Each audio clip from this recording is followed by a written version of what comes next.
Tonight on News 5 Live, Bishop says more public education is needed before referendum on cannabis. More Cubans trying to cross Belize on the way to U.S. Parking meter uproar prompts town hall meeting. And the UDP announces its shadow cabinet. These stories and more coming up on News 5 Live.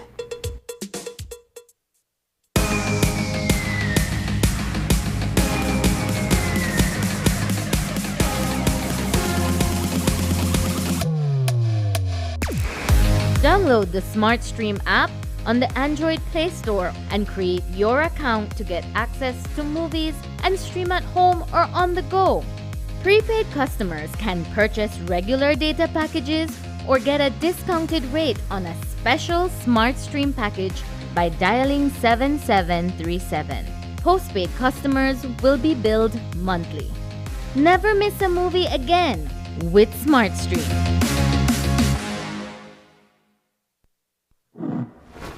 Staying connected with your loved ones while traveling is even more important during this global pandemic.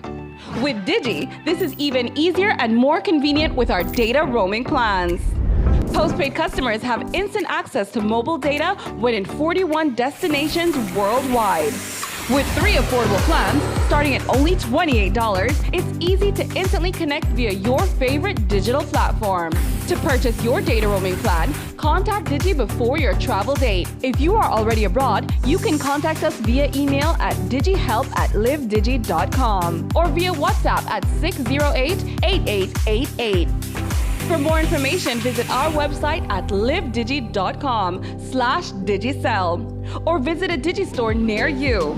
You can roam, stay safe, and stay connected with Digi.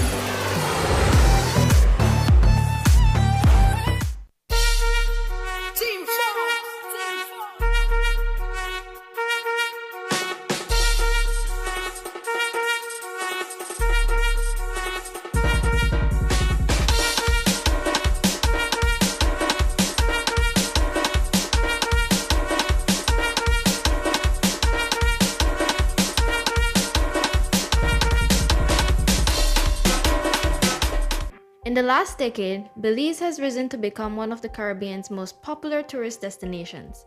From beautiful beaches to lush jungles, vibrant cultures and people, and breathtaking World Heritage sites, Belize has it all. Hi, I'm Angela from Belizing.com, and this is the Belizing Tourism Innovation Lab project. Don't miss the virtual launch of the Belizing Tourism Innovation Lab project on Monday, April 4th at 8:30 p.m. right here on Channel 5. Tune in and become aware of how this project will positively impact and transform the tourism and economic sectors of Belize.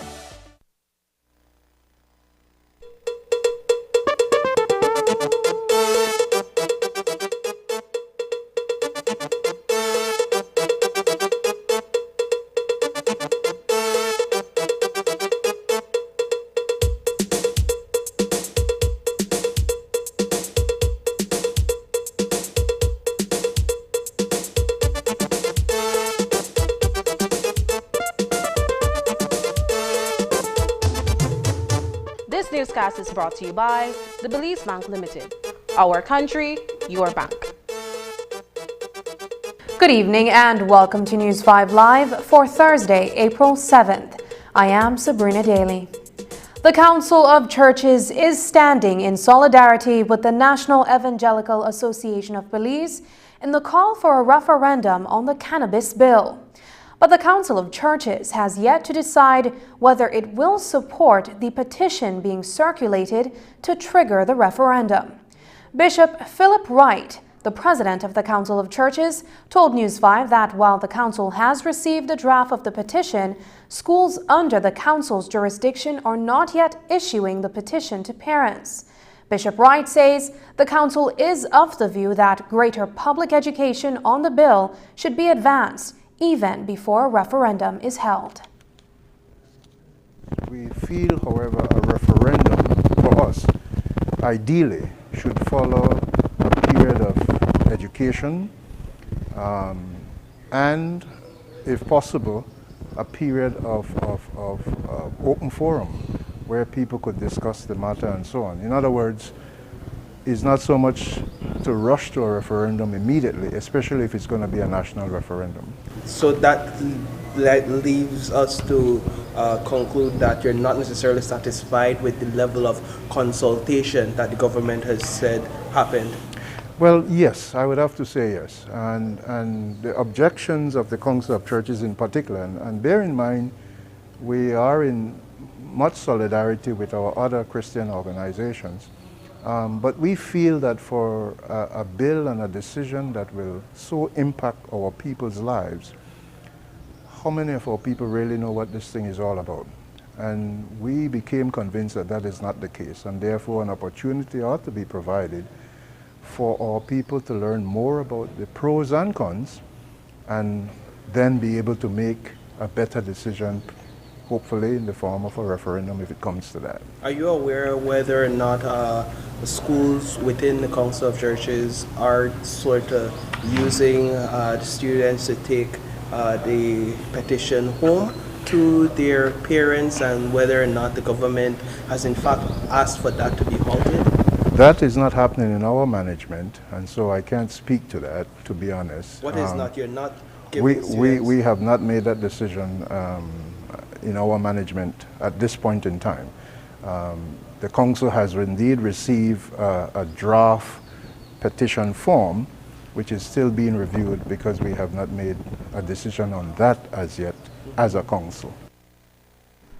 In its release on the cannabis bill, the Council of Churches requested a meeting with the Minister of Religious Affairs, Henry Charles Usher. We asked Bishop Wright for an update on that request. Additionally, Bishop Wright tackled the prevailing debate of the separation between church and state, a discourse that has been raised time and time again during instances where the church opines on matters of national importance.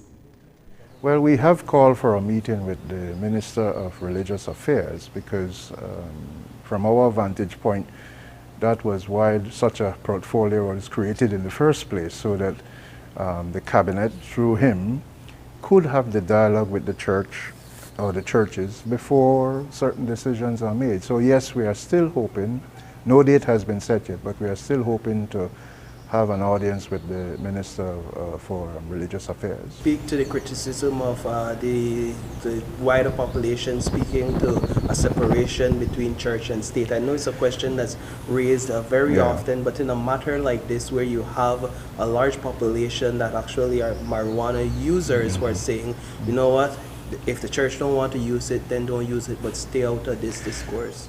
Well, as you realize, that comes up every time there is a ripe situation.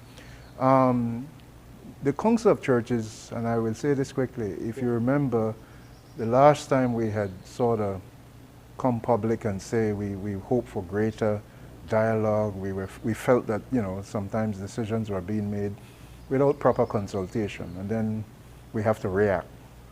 In that same moment, we also argued for a revisit of the church-state relationships, not a doing away of it, not a cancelling of it, but let's revisit it. Is it still what we once intended it to be? Has it changed? Well, let's talk about it.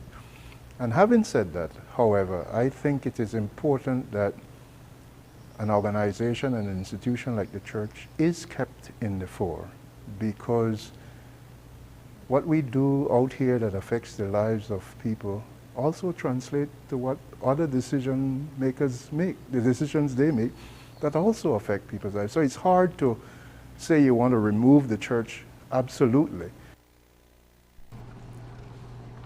We also got an opportunity to speak with Luke Martinez, the president of the National Trade Union Congress of Belize, following a release from the Congress in support of the call for a referendum on the cannabis bill. While the NTUCB has taken this position, labor unions under the umbrella organization have not necessarily formed a stance yet. President Martinez sought to clarify that the NTUCB's position is primarily in support of reasonable consultation on the issue. Martinez says if that happens to lead to a referendum, then all the better. Here is how that conversation went. When this bill was introduced in October, the National Trade Union Congress made its position. and we were steadfast on consultation. Right? Is correct or wrong? You could go back to your clippings.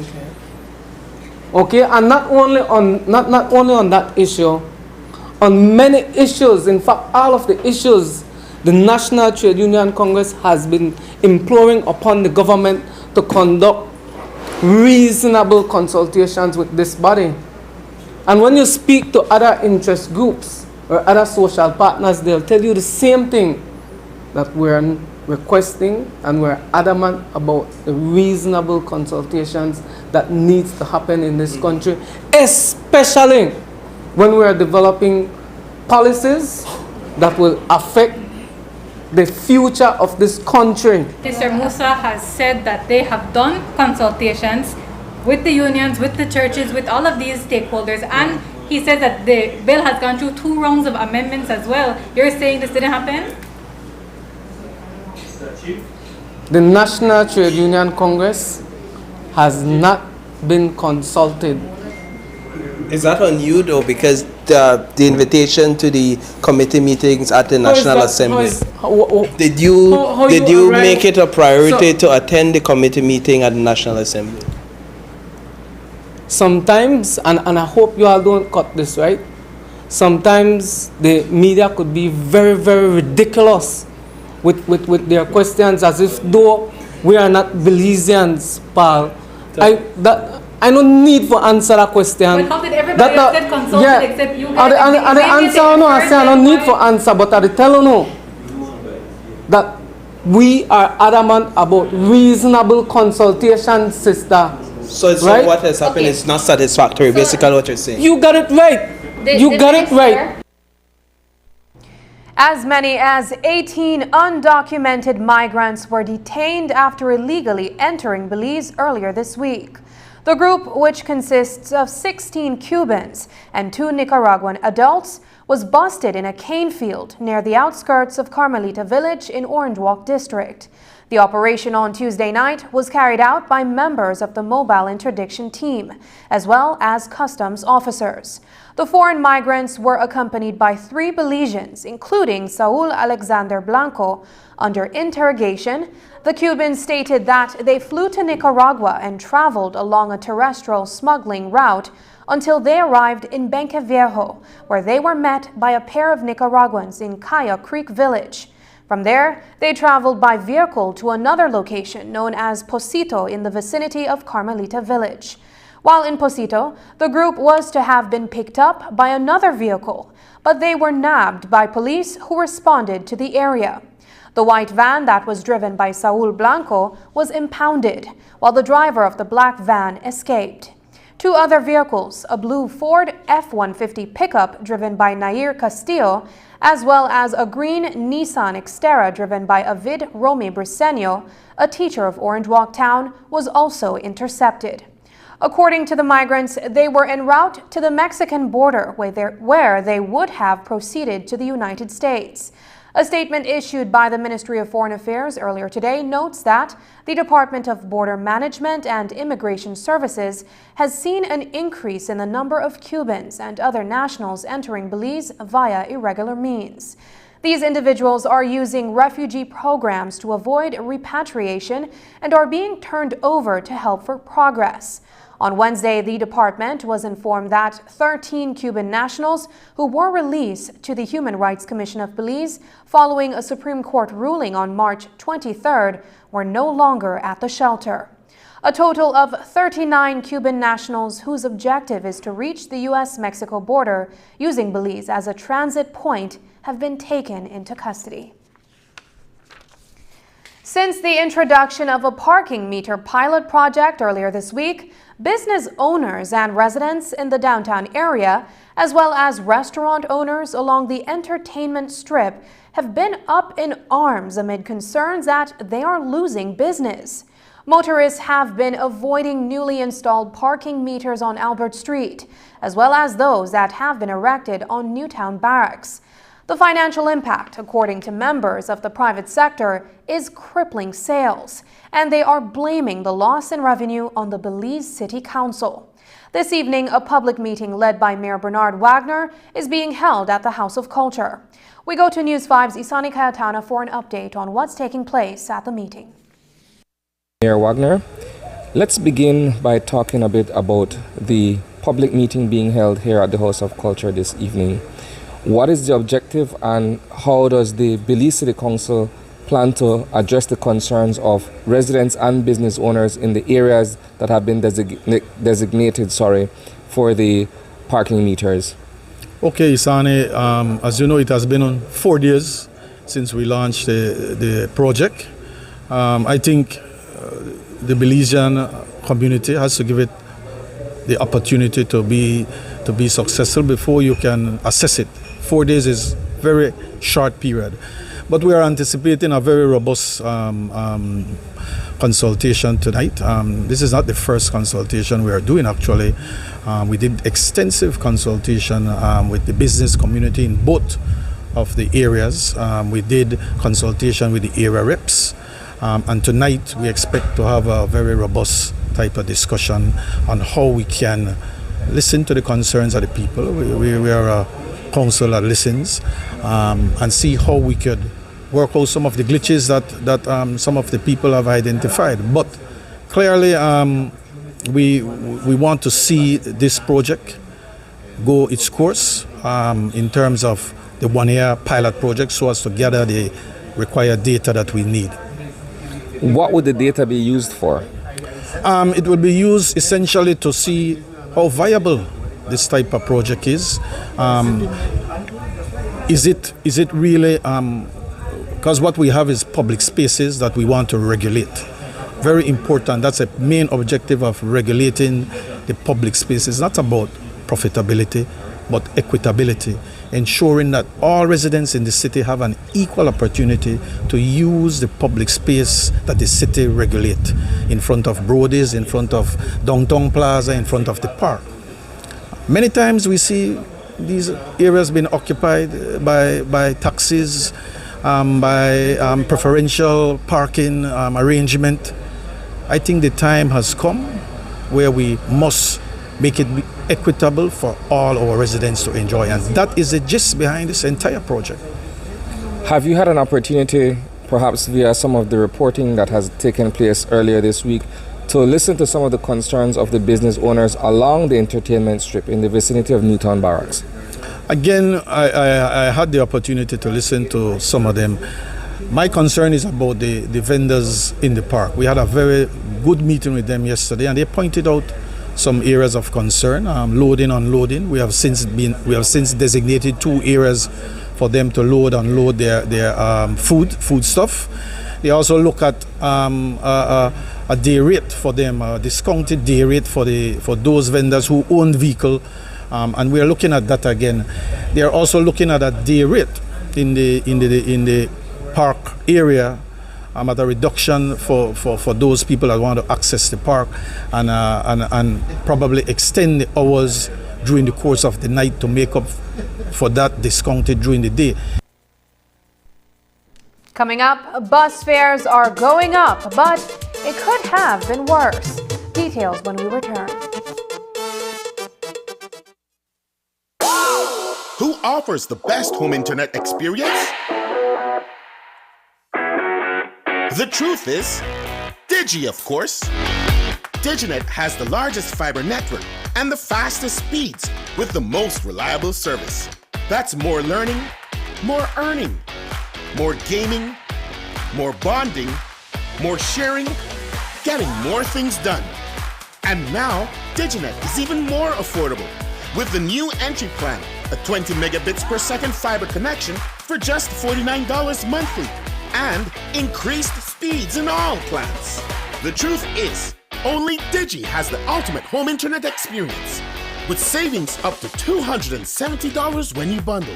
Wireless and cable can't give you that. So what are you waiting for? Sign up or make the switch to DigiNet today to enjoy more speeds to get more done. Digi, our national telecom.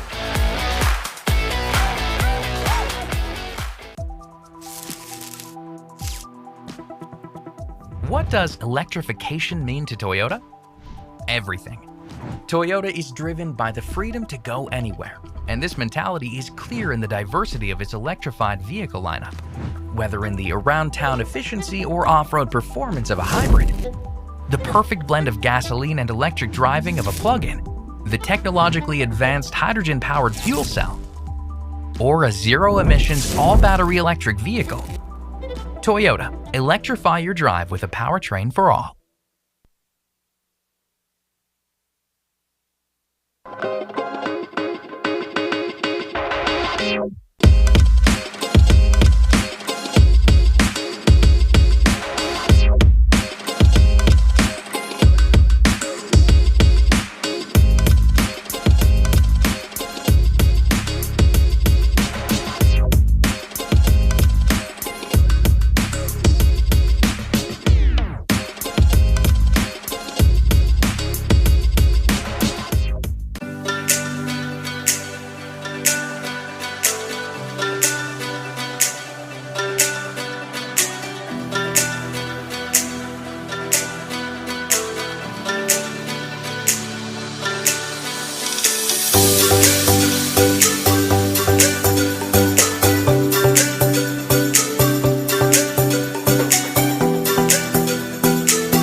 Get ready for fantastic discounts. From now through to September 30th, Venice is having store-wide discounts on tools, paints, appliances, plumbing and electrical products, lights and fans, household items, and much, much more. Visit a Venice store near you to enjoy fantastic discounts from now through to September 30th, only at Venice, celebrating 75 years of quality and savings.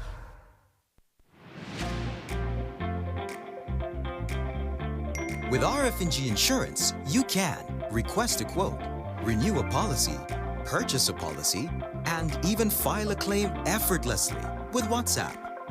Here's how. WhatsApp the words "Get Started" to 670-8700. We will prompt you to select the service that you are interested in. Select the service and answer a few simple questions. An RF&G representative will process your request and follow up with you when your transaction is completed. It's that easy. Skip lines and WhatsApp us.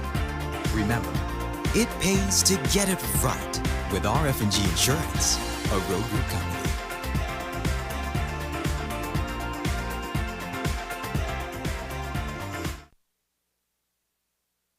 The Caribbean director of the International Labor Organization is currently in Belize.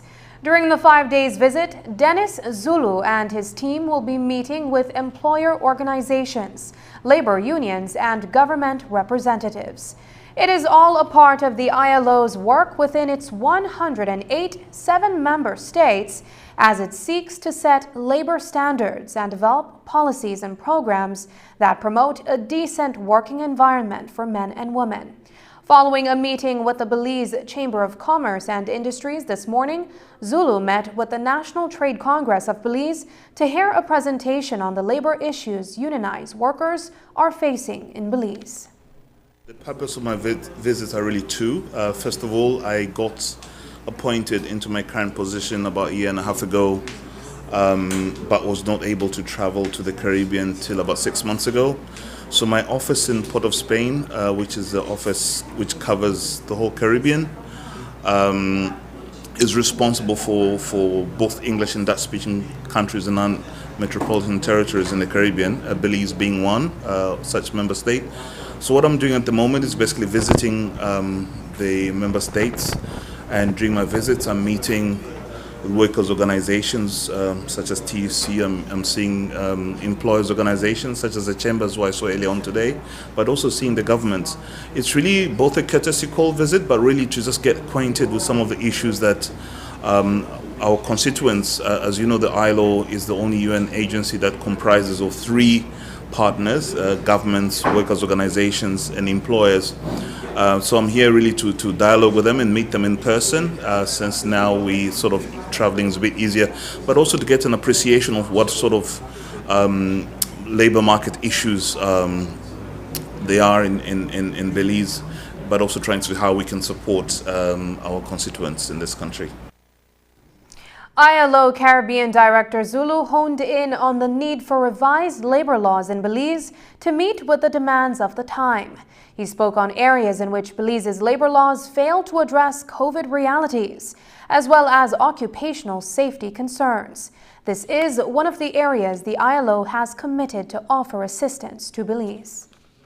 One of the things, in having discussed this with both the employers and the workers, is I think there's obviously need for some look, and I believe government has put this forward in terms of looking at the labor laws in this country to make them, obviously it's been a while and believe that labor laws were reviewed, but there's also an opportunity for us to look at how we can support Belize to update its labor laws. The labor market changes rapidly these days. The issues that have come out of COVID, for instance, remote working, how do we cover workers working from their homes in terms of occupational health and safety? What are the rights of workers working from home? Things like that. So the labor laws really have to be looked at, and I'm delighted to hear from both the employers and the workers in government that there's work going towards this. So I think this is a great opportunity to also incorporate issues of occupational health and safety. As you know, COVID has really highlighted the importance of occupational health and safety, social protection, and all these other things.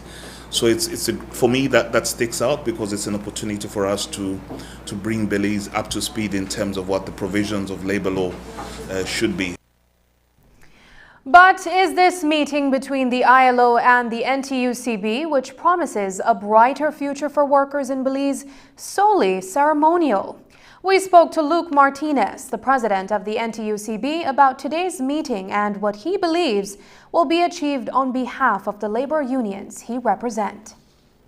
For too long, the National Trade Union Congress and the labor movement, not only in Belize but in the Caribbean, has been viewed, in my view, as symbolic. And so since I became president of the National Trade Union Congress, I've said that it is important for us to get in contact with bodies such as ILO, ITUC, CCL, our international affiliates, so that we could internationalize what NTUCB is doing, what NTUCB is about, and of course the struggles of the labor movement in Belize. When we got the invitation about 2 weeks ago, of course this is after us being persistent with these bodies to explain. In fact, we went as far as to tell ILO that we are prepared to act like Muhammad, that if the mountain cannot come to Muhammad. Muhammad will go to the mountain. And so the National Trade Union Congress was prepared to do what we need to do to internationalize our issue. And of course, it obviously reached the desk of the director of ILO. And so, Caribbean jurisdiction. Yeah, and so when we received the invitation, I said that this is a perfect opportunity for us to put something together, to present to the ILO, which would represent our struggles and which would represent our strengths, weaknesses, and opportunities in what we do. And that is what we were doing this morning. We have said that, look, we cannot just allow the director of ILO to come to Belize and sit down and just have a ceremonial dialogue with us, or that we just sit down and express ourselves with them based on how we feel. So we prepared a well-documented piece of presentation, and we shared that with them. And of course, they were glad to know that the NTUCB put together a presentation. Bus riders have been waiting for more information on proposed fare increases due to rising gas prices. Well, today, the Ministry of Transport announced that after consultation with key stakeholders, Cabinet approved a blended approach to mitigating the problem. This consists of both a fuel subsidy for bus operators and an increase in bus fares. This, the department says, means that the highest increase riders will encounter is only $1 more for a one-way trip that is over 25 miles. For journeys of 13 to 25 miles, fares will go up by 50 cents, and below 13 miles, the increase will be 25 cents. The new fares apply to both regular and express runs. The rate increases take effect April 15th. The Belize Tourism Board and Airbnb have signed a memorandum of understanding, establishing a mutual collaboration to promote home sharing in Belize as a part of the tourism product. The agreement aims to promote Belize as a world-class tourism destination. This allows for households in the various tourism destinations to open up their homes or vacant spaces to visiting tourists who prefer the home setting as their place of stay while here. Director of Tourism Evan Tillett described the Airbnb experience as, quote, not only about room stock generation, it is also moving towards the creation of authentic destination experiences, an area where Belize thrives and seeks to engage, unquote. After the break, the leader of the opposition appoints a shadow cabinet. Find out who got the portfolios when we return. Stay with us. My name is Kenrick, and I live in Belize City, and I'm employed as an agent for a company that does reservations for hotels from all over the world. Since amputation, my life has changed minimally. Yes, I don't have my legs to get around, but I have always been an active person. So I do things a little bit more deliberate, a little bit more slower maybe, but I still get it done. Let's say they say we're going to some restaurant, wherever. I need to call and say, do you have access to a wheelchair? And they say, yes, of course. Then I would ask the second question, can I get into your restroom with a wheelchair? And then 99% of the time they'll say no. I would like to encourage everybody who has a disability to not give up. Never, never, never, ever give up. Live and let live. Respect for all Belizeans.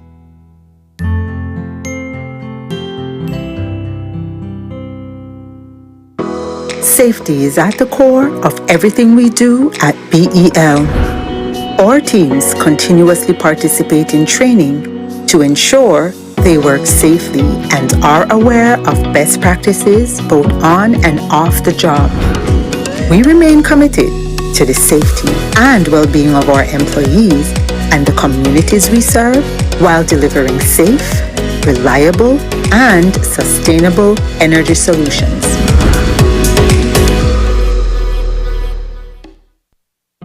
It's almost lunchtime and Alice is getting hungry and forgot to bring cash. She remembers that eCash now has a geolocation feature in which she can easily view the eCash merchants near her, especially restaurants. Her co-workers also ask her to order food for them. Chicken chow mein, please, and a Coke. The merchant sends her the payment link, she taps confirm, and within a few minutes, her food is delivered.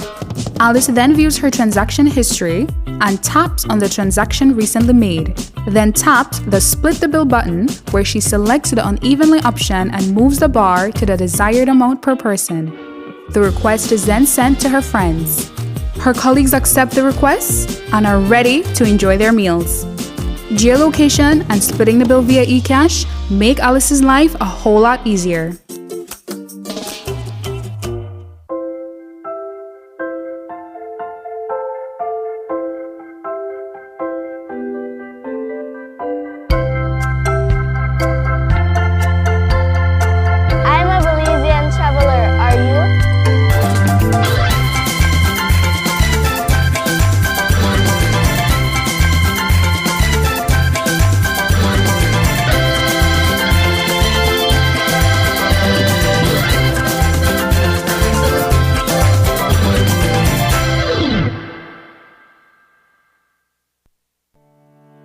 Keep your business running efficiently with computer products and accessories from Cellular World. We are the largest electronics stores in Belize, providing business solutions from trusted brands including Dell, HP, Lenovo, and Samsung, just to name a few. Our range of business PCs and electronics include desktop computers, laptops, desktop monitors, mouses, battery backups, smart TVs, and computer accessories that are backed up by warranties to keep your business always running smoothly. Call or visit us at any of our 5 Cellular World locations in Belize City, Belmopan, or San Pedro, and let our knowledgeable team help you to find the right solutions. Cellular World, low prices, more choices. You want a mobile service provider that allows you to stay connected with fast, reliable LTE coverage anytime, anywhere. Whether it's just to catch up with family, to share that experience with your one special friend, or to manage your small business. Whatever's your thing, you deserve to have the best mobile experience. Now you can do even more while on the go with the increased anytime data allowance in Digi's mobile postpaid plans. You now enjoy 8 gigs of anytime data starting at only $55 monthly. Or share up to 120 gigs of anytime data with up to 6 of your closest friends.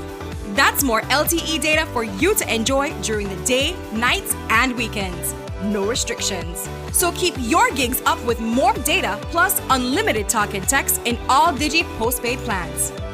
Visit a Digi store near you to sign up today. All you need is a valid ID and proof of address. It's time to get on Belize's fastest mobile 4G LTE advanced network. Visit livedigi.com to find out more, or hit us up on WhatsApp or Facebook. Digi, our national telecom. In this week's cabinet meeting, chaired by the Prime Minister John Briceño, fuel relief measures were approved. These include a cap on diesel and regular gasoline pump prices per gallon at $13.41 and $13.50 respectively. This cap will be supported through a fuel price stabilization fund to be established by the government with the Central Bank of Belize. Government has already reduced excise taxes by 57%. In addition, Cabinet approved a fuel subsidy of 91 cents per gallon for eligible bus operators for a period of up to 6 months, and tour operators will receive a fuel subsidy jointly funded by the Government of Belize and the Belize Tourism Board in the sum of $1.5 million for a period of up to 6 months.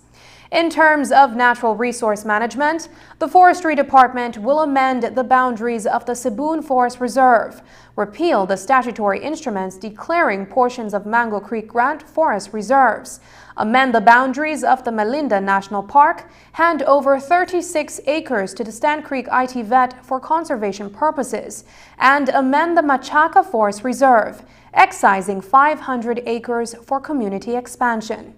Cabinet received an update from the minister responsible for immigration informing that the 2022 amnesty will begin on the 2nd of August and conclude on the 31st of May in 2023.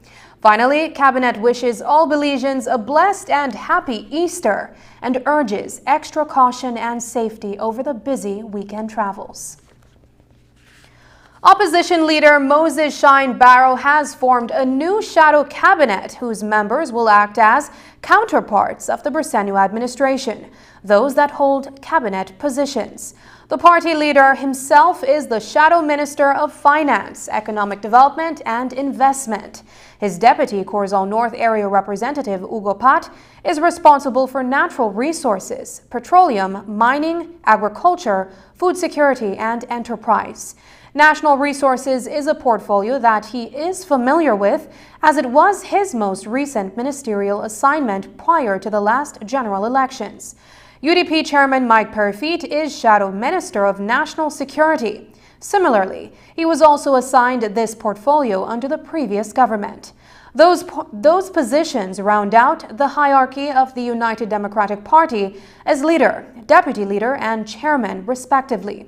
There are, however, 16 remaining portfolios, including the Shadow Minister of Tourism, Diaspora Affairs, and Religious Affairs. That office goes to Albert Area Representative Tracy Panton, who was once CEO in the Ministry of Tourism and Culture in 2012. Noticeably absent from the list is Collet Area Representative Patrick Faber. The erstwhile party leader and Minister of Education have been replaced in that capacity by Shadow Minister Jacqueline Burns, whose responsibilities also include science and technology. Darrell Bradley, who served 2 terms as mayor of Belize City, is the Shadow Minister of Foreign Affairs, Foreign Trade and Investment. Also missing is Denise Sistabi Barrow. The Queen Square area rep is not only a no-show at House meetings, she's also unassigned in her nephew's shadow cabinet. The Global Fund has approved $3 million in funding to Belize to advance the nation's response to HIV/AIDS. Although the COVID pandemic has been dominating the news recently, the National AIDS Commission is still recording an average of 250 cases annually, with 110 deaths. With a new strategic plan, the Commission hopes to slash the death toll and increase its treatment success rate. News 5 spoke to Enrique Romero, Executive Director at the National AIDS Commission, at an official launch ceremony today in Belize City. In 2019-2020, the Global Fund commissioned a consultancy to do an assessment of their investments in the country. So coming out of that assessment, the consultant identified several gaps that exist within the national response. So those gaps were also highlighted in our new national strategic plan. So those 2 documents, the assessment and the national strategic plan, were the basis for the development of the proposal. So you will find that in the proposal, the recommendations coming out of those 2 documents are basically there. And bottom line is that as a country, as a national response, we need to do things differently. It cannot be business as usual. As you heard from the presentation, there are innovative strategies, maybe innovative not in the sense that it's new, because globally and regionally some of these have been implemented, but they're being implemented in Belize for the first time. And I just want to mention a few of them, the HIV self-testing. We did a pilot 2 weeks ago. Our target was 50 persons, we reached 80 persons. So we're going to do an analysis of the data to determine what's the next step. And basically the next step is for us to scale it up, roll it out maybe in other districts, countrywide, and we go from there. We also have the piloting of the pre-exposure prophylaxis and the non-occupational post-exposure prophylaxis that should be taking place sometime in April. We also have index testing, whereby you go into a facility and you're encouraged to bring your partner along to be tested. So these are all new initiatives that hasn't been done in Belize before. Recent data suggests that 2 out of every 3 new HIV infections occur in populations of men who have intercourse with other men. As a result, the National AIDS Commission is placing greater priority on this demographic, as well as the transgender population. Epidemic in Belize is considered as a generalized epidemic with concentration on particular key populations. In 2017, a mode of transmission study was done by the Ministry of Health, and in that study, it was telling us that 2 of every 3 new infections would occur in the population of men who have sex with men. So, again, in the development of the proposal of the NSP, all these documents, it has to be evidence-based. And these are some of the requirements from any donor. They want the data to back up the activities that you want to implement. So basically, the focus is on persons living with HIV and AIDS in general, with a heightened focus, like you said, on this key population, which is men who have sex with men and transgender persons. Just ahead, Marion Ali does a price check. Her findings may surprise you.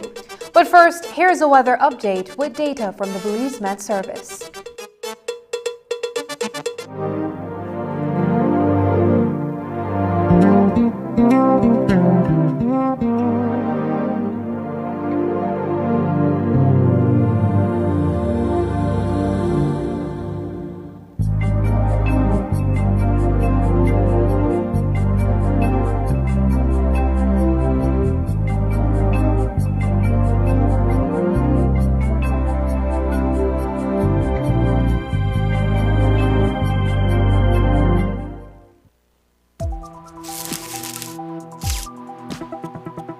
What does electrification mean to Toyota? Everything. Toyota is driven by the freedom to go anywhere, and this mentality is clear in the diversity of its electrified vehicle lineup. Whether in the around-town efficiency or off-road performance of a hybrid, the perfect blend of gasoline and electric driving of a plug-in, the technologically advanced hydrogen-powered fuel cell, or a zero-emissions all-battery electric vehicle. Toyota, electrify your drive with a powertrain for all.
Biodegradable plastics. When talking about plastic, don't you always hear people say that this plastic or that plastic is biodegradable, eco-friendly, environmentally friendly, green, or even ecological?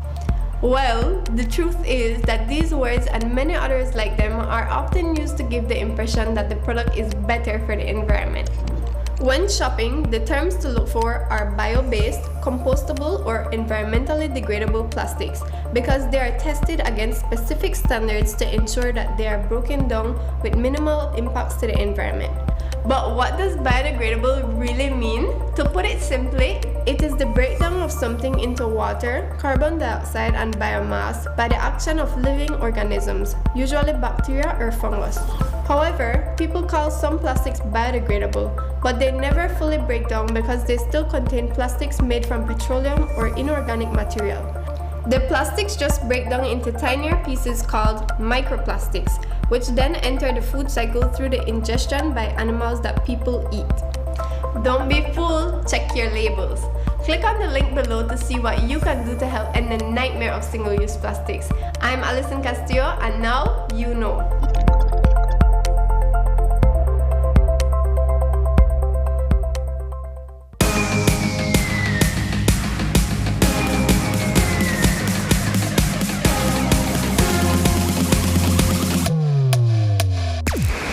Download the SmartStream app on the Android Play Store and create your account to get access to movies and stream at home or on the go.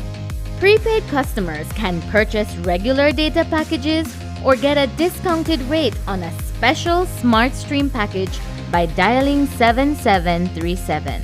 Postpaid customers will be billed monthly. Never miss a movie again with Smart Stream.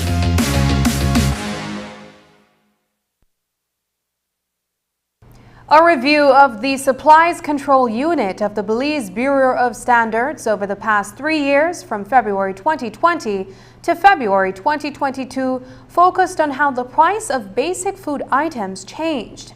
While a significant factor has been the increase in the acquisition cost of fuel, price gouging is thought to be occurring more frequently. The unit selected food items whose prices people complained about the most over that period. Marian Ali took a closer look at the study and, for comparison, went out today looking at how those prices have once again jumped. The price of 6 items in the Bureau of Standards and Supplies Control Unit report increased by more than 10% over the past 2 years.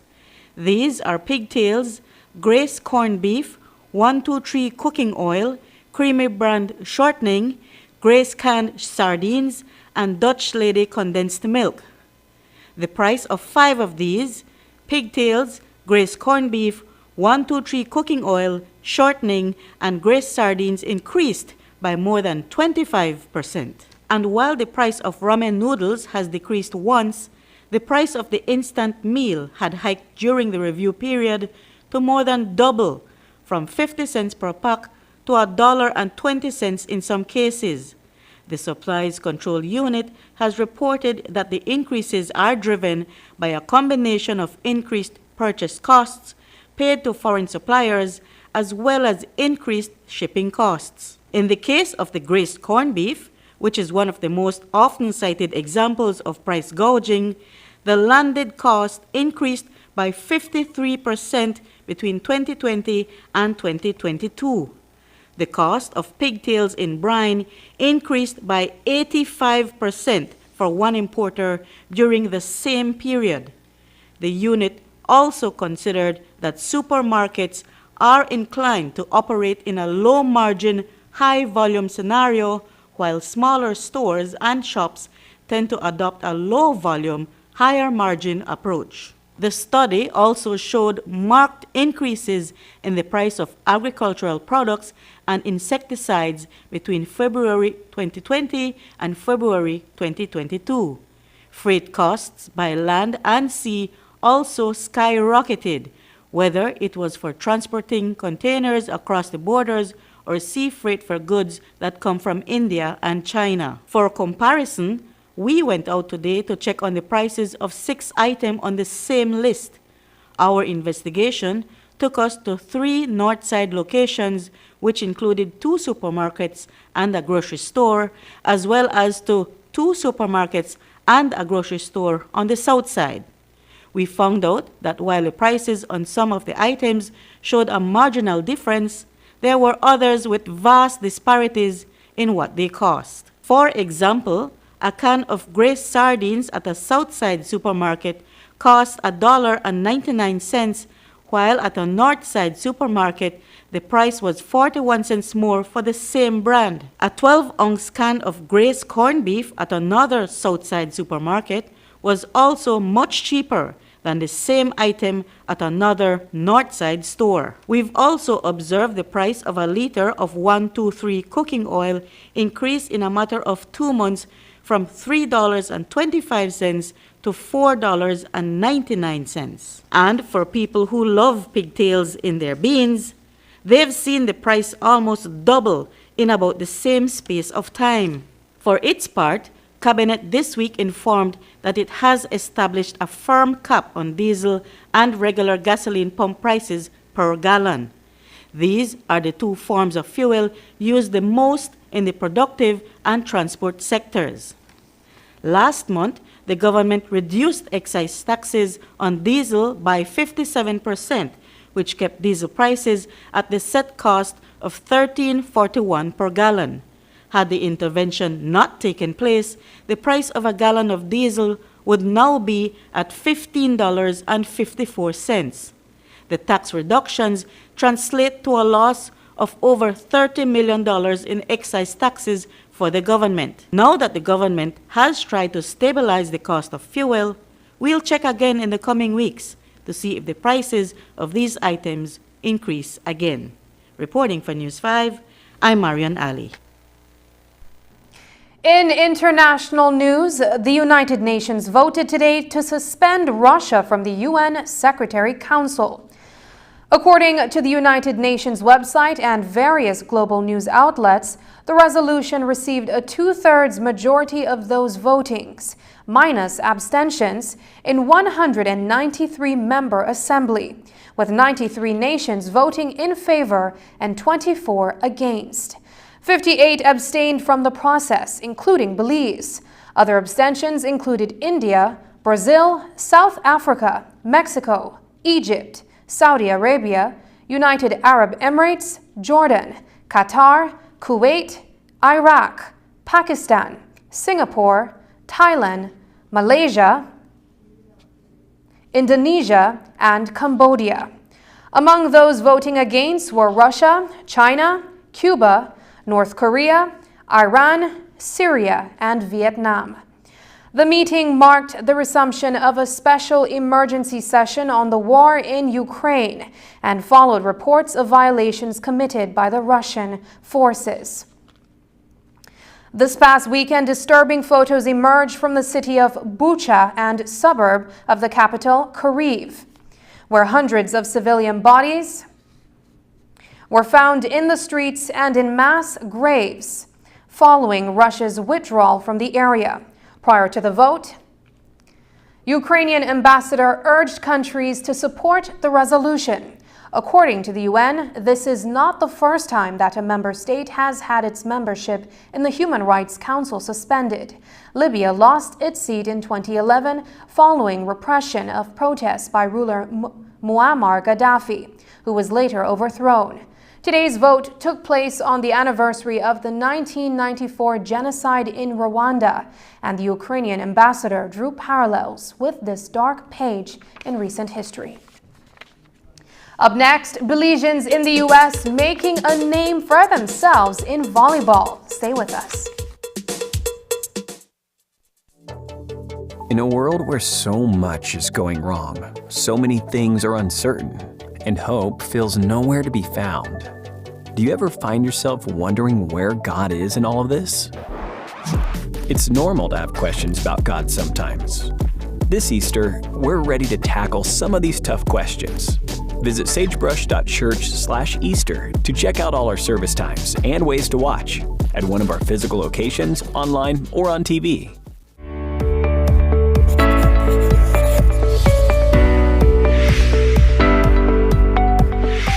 What is the Pfizer COVID-19 vaccine? The Pfizer COVID-19 vaccine is an RNA vaccine that triggers our immune system to develop antibodies against the SARS-CoV-2 virus that causes COVID-19.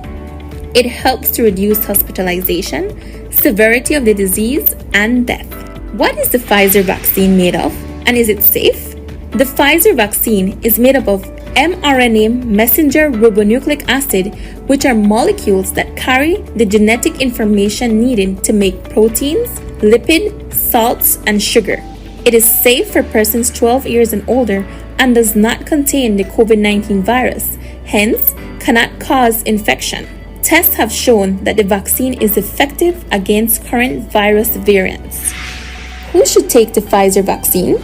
The Pfizer vaccine should be taken by persons 12 years of age and older who do not have severe allergic reaction after a previous dose of vaccine or have not had severe allergic reaction to any ingredient of this vaccine. 2 doses of the vaccine are required 3 weeks apart. If you are between the ages of 12 and 17 years, you are required to present a signed consent form before you are vaccinated. What are the side effects of the Pfizer vaccine? Some common side effects of the Pfizer vaccine are headache, fatigue, muscle pain, fever, chills, and swelling at the injection site. If side effects persist, contact your doctor as soon as possible. Does the Pfizer COVID-19 vaccine prevent infection and transmission? No, vaccination alone does not prevent infection and transmission. we are still required to continue to wear masks properly, physically distance, wash and sanitize hands often, practice proper coughing and sneezing hygiene, and avoid crowds.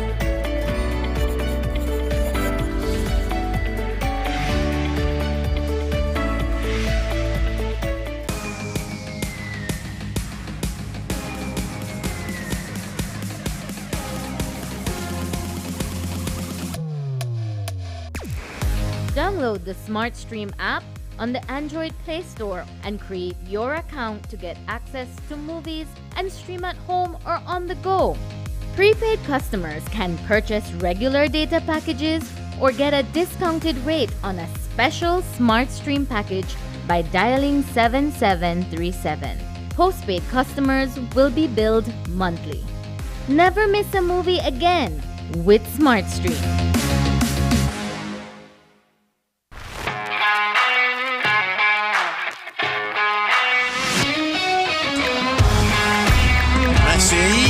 Off goal! What a goal from Leo Messi!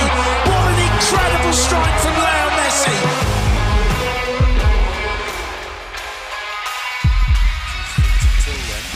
Neymar and Messi is standing over this. Messi!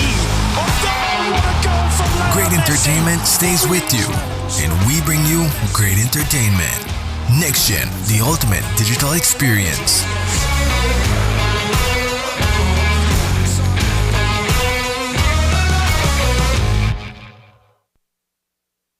A pair of men from the Faubers Road area of Belize City has for years been creating opportunities for the youth in Port Loyola. Inspiration Arts is known for providing school bags and back-to-school haircuts to hundreds of youngsters who are in need of this support. But the COVID-19 pandemic revealed many children lacked electronic devices for remote learning. Their appeal for help was heard, and now a dozen touchscreen laptops will be available to the community. News 5's Dwayne Moody reports. 12 laptops. It may not seem like a large number, but this donation from the Inter-American Development Bank to Inspiration Arts is a more than just second-hand ICT equipment. It is being received as hope for the future of the country. It's just a blessing to know that people are listening to us, and thankful to platforms like Channel 5 and others that give us this voice to be able to reach out to the people. You know, we're able to be heard by the people from IDB, and they actually reach out to me, and from there I discussed with Brian to just explain to him what was going on and so on.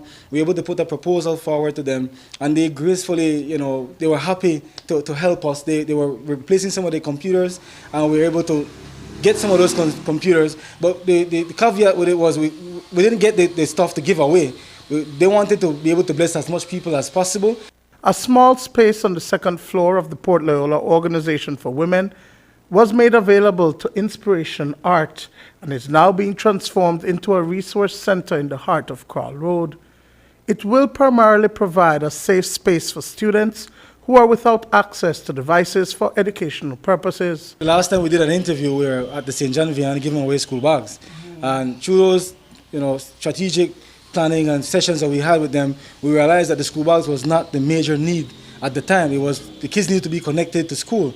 You know, it was heartfelt for me, as you know, because I'm one of those kids that didn't have internet all the way up to high school, you know, and didn't have device. So to know that there was some kids like me out there being affected by the COVID and not being able to connect to their school, then we made an impassionate plea at that time to try to get some devices. We're working with the schools right now. We have some flyers that we're going into them, having some sensitization sessions with them to see how we could plan how the kids would come, because it's only 12 devices, so we have to take turns, you know, and see the ones that are most urgent. We're looking at the guys that have SBAs and CXCs, that kind of thing. And even further to that, there are some adults around here that don't have computers at home, trying to find a job, do a resume, a job letter, that sort of stuff. You come right here, we're able to get that done. So this is a multifaceted, multi-use center that we want to have grow into much more. Inspiration Arts started as a small project by Brian Dina and Edmund Stain in the Faubers Road Extension area by providing free back-to-school haircuts and hair braiding for boys and girls before providing school bags and school supplies to hundreds. You know, over the years, you've been with us over the years doing the back-to-school trimming drive, the Christmas parties, the Easter breaks. Now, I'm glad to see and I'm happy. Today we received 12 laptops, computers for our resource center. We are trying to get going now. I knew from the beginning, we didn't know exactly where we wanted to go, but somehow by doing good stuff in the neighborhood and seeing the needs as the year goes by, we saw many more things that needed to be done. So I guess, and with the grace of the Lord, I guess this is where it is now. So I'm very thankful for that as well. The resource center is still in need of a printer and other supplies. Right now, we're still updating the computers, trying to get some software. We still need stuff. So I hope that somebody's listening out there. We need a AC unit for the space. We have to pay for a Microsoft suite. We need antivirus, stuff like that. We need some battery backups. And those are some of the things that are immediate needs so we could have the space functioning. We're planning to get it during the Easter break, get our work done. So whenever school opens back, for these children, they will be able to come to the resource center as soon as the Easter break is out. Dwayne Moody for News 5. The Belize Volleyball Association is hosting the 2022 Male National Volleyball Championship this weekend at the Mexico Sports Center in Belize City.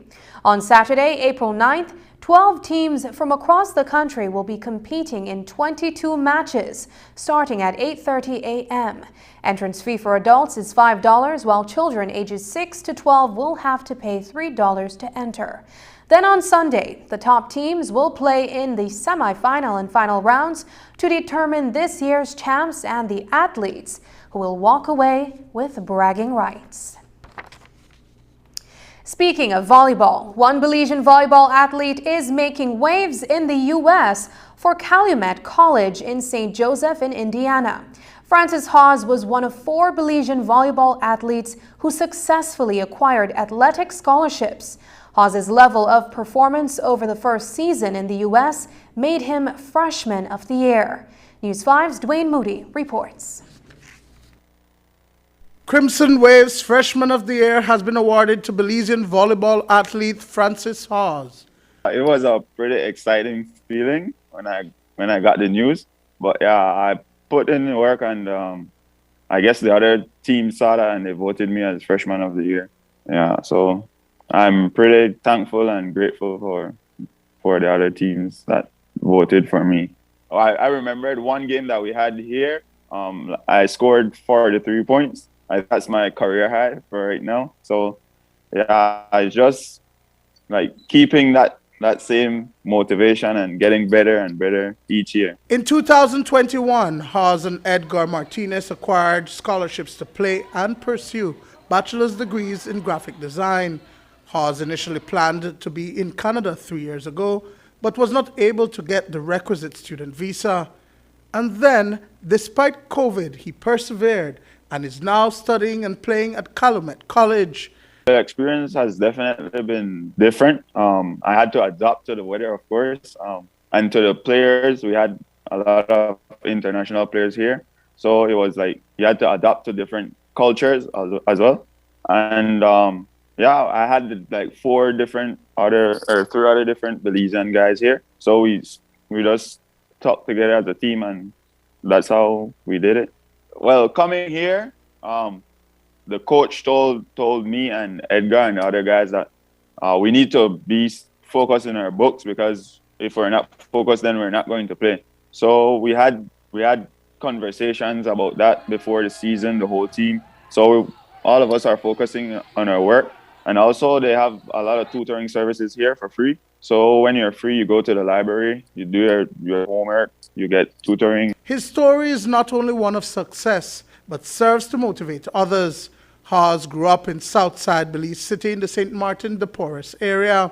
Through the discipline of the sport and having played on the national male volleyball team, he has beaten the odds and is now one of the top outside hitters in college. I started playing back in 2015. I was a freshman in high school as well. So I started then and I just stuck with it. It helped me with school because I had to be in school to play on the national team basically.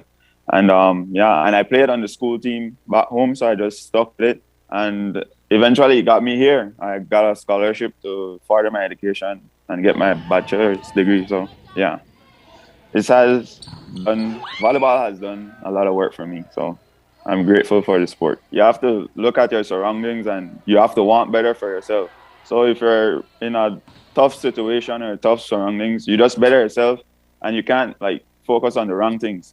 And you have to have a strong support system. You look for people with strong support system, because I have a very strong support system. My family, my girlfriend, her family, and also my friends. They keep me sane and like in line with whatever I want to do. So just stay focused, have the support system, find support if you have to, and just stick to the sport. 3 others are with Haas: Thomas Garbett, Ethan Dawson, and Edgar Martinez. Twain Moody for News 5. And that's the news. Tonight's broadcast is available in both text and streaming video at channel5belize.com. You can also connect with us on our Facebook page at facebook.com/News5Live. I'm Sabrina Daly. Thanks for joining us. And from all of us here at News 5, please remember to wash your hands, keep your social distance, and stay safe. Good night.